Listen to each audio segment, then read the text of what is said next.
All right, so we're going to talk about chapter 12 and chelating agents. So chelating agents are essentially things that bind to, let me write this, chelate means that you're binding to metal ion. And this generally forms a complex that's going to be water soluble. Forms water soluble complex. I like to think of it as essentially it kind of just grabs something and just kind of holds it into place. So it's going to grab a metal ion. And let's talk about how that works. We're going to specifically discuss EDTA. That's probably the most important one. There are other chelating agents. For example, I've worked a lot with something called DTPA, which is very similar, only has 4 binding sites, whereas EDTA has 6 binding sites. And let's talk about where they are. We have these electrons here, here, here, and here. And then there's also this lone pair that wasn't drawn, but this lone pair on nitrogen here and here. And essentially, when you have something that's positively charged, we know that these all are partial negatives or even sometimes full-on negatives. And so when we add a metal, for example, let's say an Mg2+ or something like that, you can imagine that this is a 3D structure. So if you have Mg2+, these electrons see this thing right here and they're like, whoa, baby. And they all go over there and bind around it. And even this nitrogen comes around it. And this nitrogen, remember, this is a 3D complex. So if these form our CO2, and I don't know, go like this, well, it'll actually bind around that magnesium, which would be in the center. It forms a really stable complex. All right, so there are 6 sites where it can bind. And those are the 6 that we talked about. 1, 2, 3, 4, 5, 6. They're not actually labeled 1, 2, 3, 4, 5, or 6.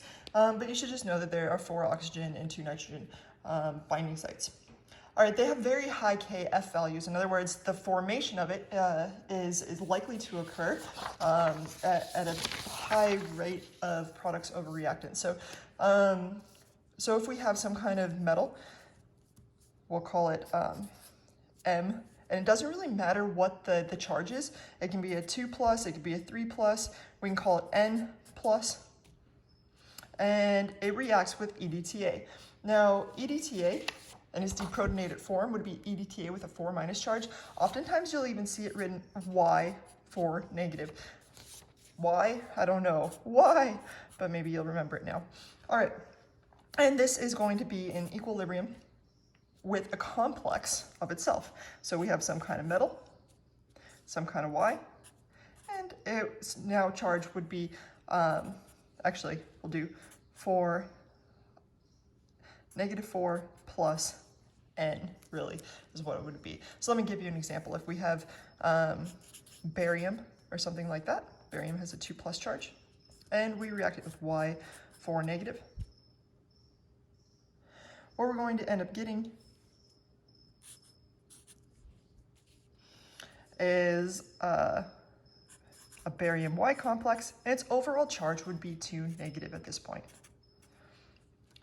And so when it's talking about formation constants, it's always products over reactants, right? So these are, oh, these are the log Kfs. Always going to be products over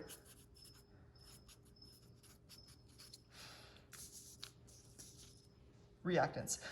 So you can see that most of them tend to be very, very high. So you're going to have a strong amount of products over reactants, and that's why EDTA is used, because it doesn't really matter what the metal is. It binds in 1-to-1, and actually let me write that. No matter what the metal, because this is something I will totally test over. The metal, EDTA, will bind 1-to-1.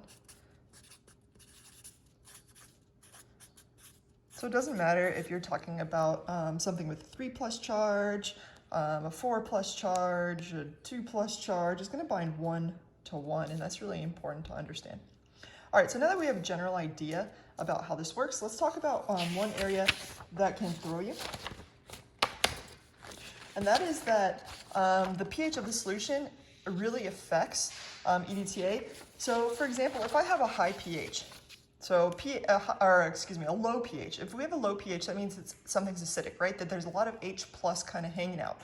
And if H plus is hanging out, what do you think that H plus is going to do?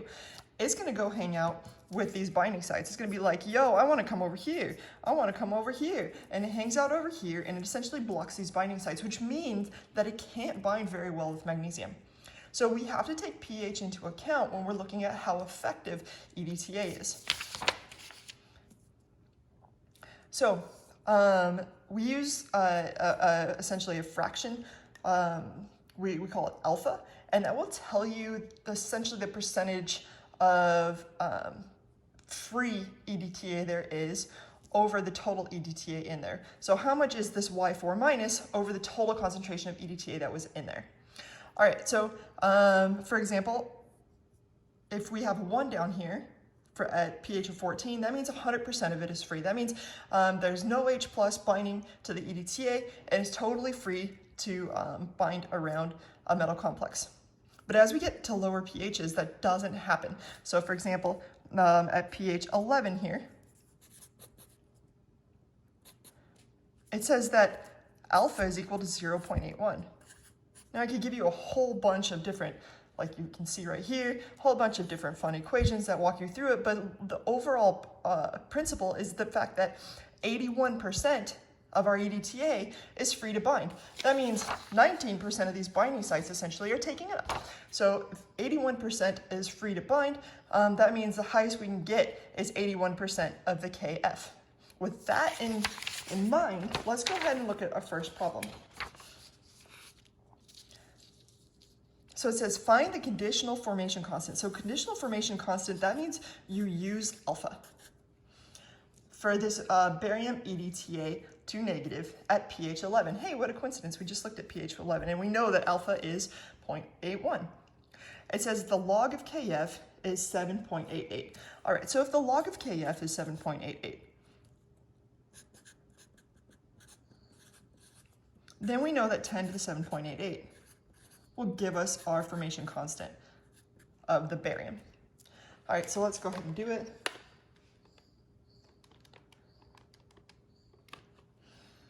I get our KF is equal to 7.586 times 10 to the 7. All right, so this is our formation constant, but remember, only 81% of this actually can occur because of the pH where we have H plus is taking up some of those binding sites. So our 7.586 is not true. We need to look at something called the KF prime. And again, I could give you equations, but I don't want you to memorize equations. I want you to think through this concept at a high pH, or at a not a 14 pH, but a slightly lower pH than 14, you're gonna have some H plus in there. That's going to keep your EDTA from binding. And our KF prime is going to be equal to 81%. In other words, the alpha 0.81 times, that's 7.586 times 10 to the 7. If we do this, we get an answer of 6.1 times 10 to the 7. So this would be our overall formation constant that you would use in the equilibrium reaction. And to remind you of what the equilibrium reaction would be, it would be, we've got this Ba2 plus our Y4 minus, and it would be forming our BAY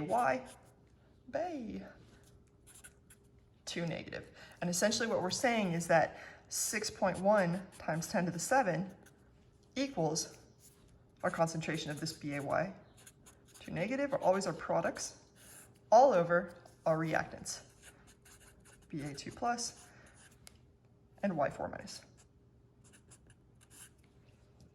All right, cool. And we'll probably need this for this next one. It looks like find the concentration of free Ba2 plus, that means this stuff over here, in a solution that has 0.070 mole per liter of this EDTA right here, the bound complex. Okay, so let's go ahead and draw it out again where I have a little more space. We're looking for the concentration of this. in a reaction where this is 0.070 mole per liter. Well, this is 0.07 mole per liter. And let's say we have this complex, we throw it in. Well, we're going to lose a certain amount, again, because of the pH of X. Over here, we'll gain X, and we'll gain X. And now we can set this equal to our Kf prime, which was 6.1 times 10 to the 7. And that will equal our BAY, which is 0.070 minus X. Going a little faster than I would in Gen Chem 2. Over our BA2 plus, which is X, times our Y4 minus, which is also X, in other words, X squared. Now you can go through and you can solve this. Because this is a really high formation constant, I'm kind of apt to say, hey, this is going to be a really small number, because again, we're expecting a whole bunch of products over here if it's a high formation constant. Therefore, we shouldn't have very much of this. So let's solve it both ways. Let's use quadratic equation, and then let's go ahead and use where we assume that this little x right here is small. All right, if we use quadratic equation,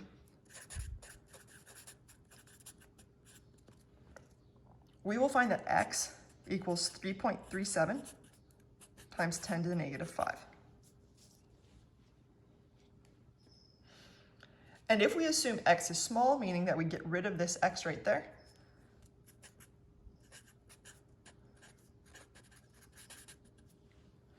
we get that x equals 3.39 times 10 to the negative 5. Both give you 3.4 times 10 to the negative 5. And I'm cool with either method. So just as long as you're thinking things through, if this had been, for example, a very small KF, if this had been like times 10 to the third, and that 0.07 is really close to times 10 to the third, or something to that effect, or it's getting smaller and smaller, as we go pretty low with this number, you're gonna wanna be careful about just assuming that x is small. And because this is open book, you might as well just use a quadratic calculator that's available on Google or anything similar. All right,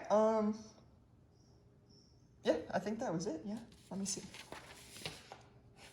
Yeah, so our answer here would be like 3.4 times 10 to the negative 5. All right, I hope that helped. All right, our next question asks about auxiliary complexing agents. So,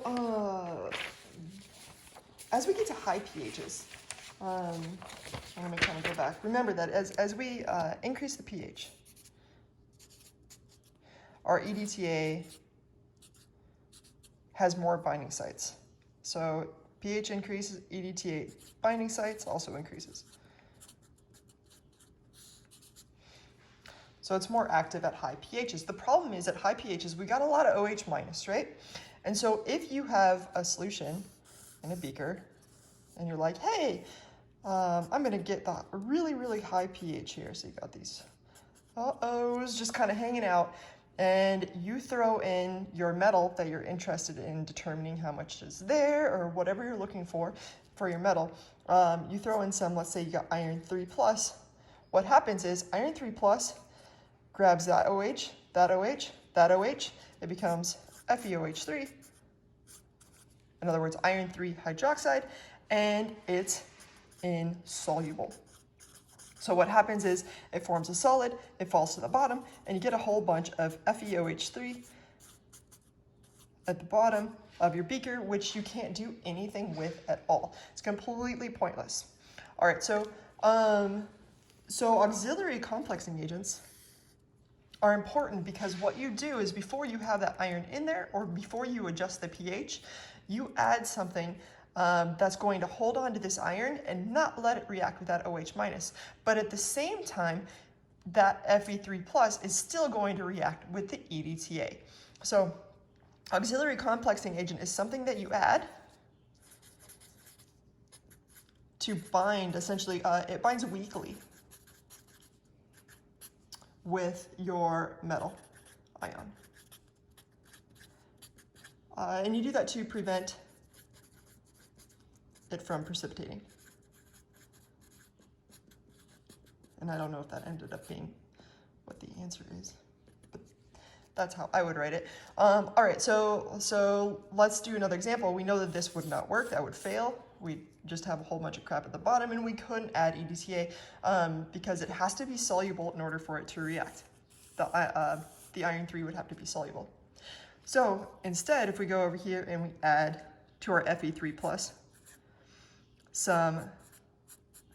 maybe some ammonia, or something that lightly binds, that little nitrogen, those electrons and those nitrogen aren't going to bind too tightly to the iron. And then we can titrate with EDTA. What's going to happen is it's going to displace that ammonia, and you'll have the Fe Y negative complex right here. Cha-ching, and that's what you're looking for.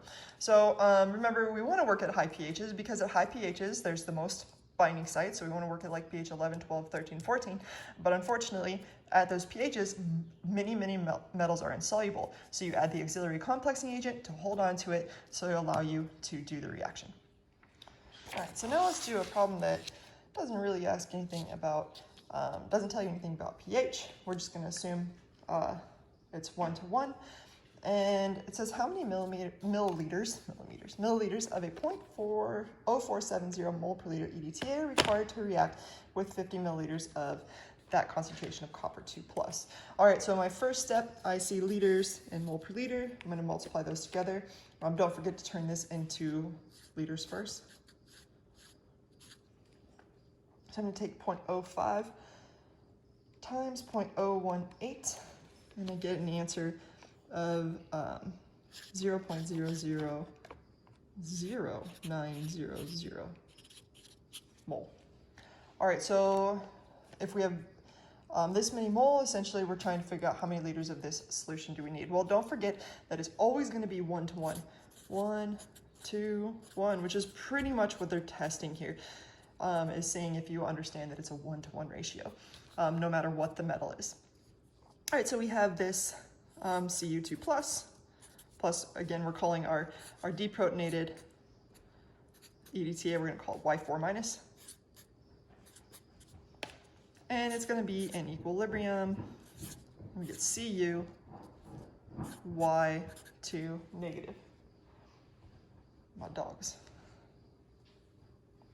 trying to make his bed. Dogs always like dig, you know, before they lay down, and they spin circles. It's so cool. Okay.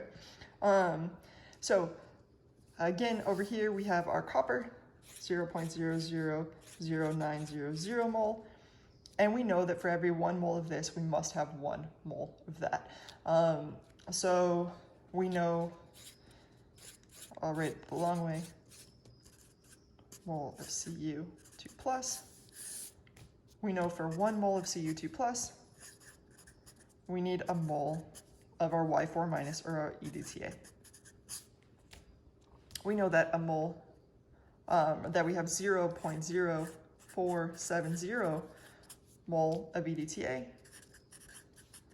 per liter of EDTA. So now we just take the 0.009, let's divide it by a 0.0470, and I get, we need 0.0191 liters, which would be 19.1 milliliters. All right, question number 4 of this says 45.70 milliliter aliquot from a 0.520 liter solution that contains, so I feel like this is poorly worded. This 0.465 is coming from that 5.20 liter solution. So, because it seems like it's coming from this aliquot, but it's not. So that's kind of weird. So I think it's poorly worded, and I'm sorry about that. I didn't write it, but I take responsibility. I shouldn't have. I should have edited. Okay, so you have this many milliliters of an aliquot of a 0.520 liter solution. So essentially what it's saying is, yo, you got a stock solution, it's called stock. And in that stock solution, we got 0.520 liters. And in that 520 liters, there's 0.465 grams. What do we do with grams? We always turn it into moles. So we take 0.465 grams, we divide it by the 151.00 grams per mole, and that gives us the mole of manganese. So 0.465 divided by 151, and I get an answer of 0.003079 mole of this manganese sulfate, which would be soluble. We're looking at just essentially the manganese. So in the stock solution, we have 0.003079 mole in the 0.520 liters. So we can actually calculate the concentration of this stock solution. So let's do it. We know it's that divided by 0.520. So moles over liters gives us an answer of 0.00592 mole per liter. Okay, so now that we know our concentration of the stock solution, now it says, hey, you took 45.770 milliliters, in other words, 0.04570 liters of this stock solution. So let's take it out. And you had it, assuming in titration. And actually, I guess we could go like this. You would have put it here. And you had 0.04570 liters of it. And you can figure out how many moles are in there because you know in a liter there were 0.005922 moles. So that tells you how many moles of manganese you had in there. Take my last number times 0.04. So it's saying in this solution you had 0.000276 mole of manganese. So in this beaker we had that many mole. Remember, it's a 1-to-1. If this is our EDTA we're titrating with, it took 39.72 milliliters, 0.03972 liters of this to react with this. Well, if they were 0.002706 mole here, we know that it's a 1-to-1, that there also had to be 0.02706 mole of manganese in here. So we can actually calculate our concentration of EDTA. If we know that this had to have contained 0.002760 mole of EDTA, we divide it by the 0.03972 liters, and that will give us our concentration of EDTA.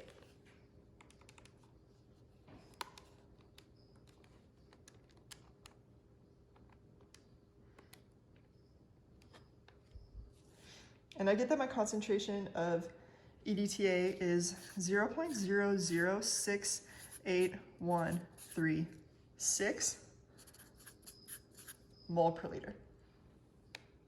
And I'm keeping in mind that the most sig figs I've used or the least sig figs I've used right now is 3. My final answer is going to be in 3, so I'm just keeping a few extra. Okay, so now we know our concentration of EDTA equals EDTA concentration.